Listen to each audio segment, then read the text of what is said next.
सातारा जिल्ह्यातील पाटणमधील पोलीस पाटील संतोष पवार हे सध्या आझाद मैदानावर उपोषणाला बसलेले आहेत। मानधनात वाढ व्हावी यासह त्यांच्या आणखीही काही मागण्या आहेत। नेमक्या मागण्या काय आहेत आणि सरकारकडून या संदर्भात काही दखल सुद्धा घेतली गेली आहे का, तर या संदर्भात त्यांच्याशी बातचीत केली आहे आमचे प्रतिनिधी विक्रांत शिंदे यांनी। महाराष्ट्राच्या गावगाड्यांमध्ये आजही पोलीस पाटील जे पद असतं त्या पदावर बसलेल्या माणसाचं जे काम असतं ते अतिशय महत्त्वाचं असतं।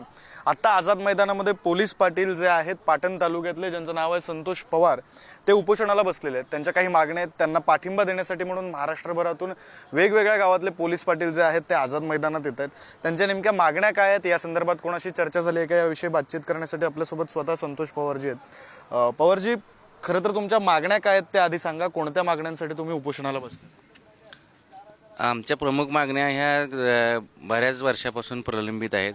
त्यातली प्रमुख मागणी आहे ती मानधन वाढ ही आहे।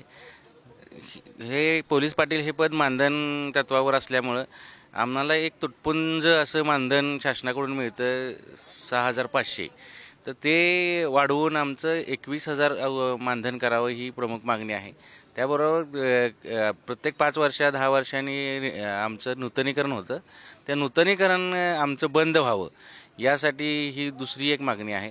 आणि बाकी आमच्या मागण्या आमचं सेवानिवृत्तीचं वय वाढवावं किंवा आम्हाला आरोग्य विमा मिळावा, या आमच्या काही मागण्या आहेत। कॅमेरा पर्सन कविता गिरीसह मी विक्रांत शिंदे, पुढारी न्यूज, मुंबई।